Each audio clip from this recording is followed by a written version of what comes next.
Hola, bendiciones. Mi nombre es Karen Lucas. Estamos por aquí para deleitarte con una alabanza que se llama Ibiniyebe Ualanikata, que significa que aun cuando no tengas nada, Dios es tu suplidor por excelencia. Sabemos que estos tiempos son bien difíciles y quiero que por medio de esta alabanza sepas que hay esperanza en el Señor, que aun cuando no tengas nada en ese refrigerador, Dios suplirá lo que haga falta.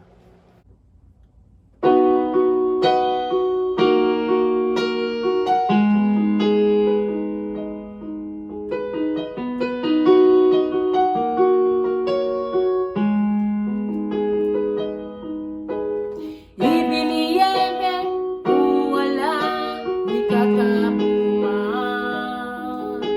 barubong banigila warumanilo mabureme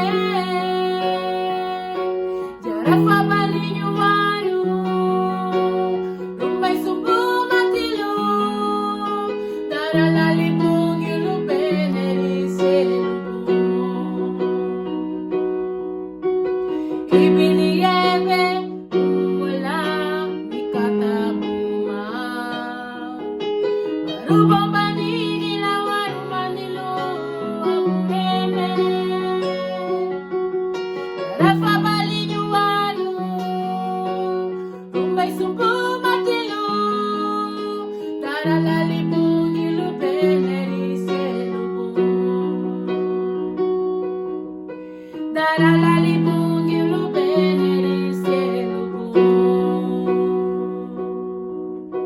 masensuyebe matuhenyuyebe mabarayebe arita kwabene tadugubehinyaruto tabuwarikubo barutumuti matilu lasuemenigini daralalibong ilubeneriselu masensuyebe matuhenyuyebe mabarayebe arita kwabe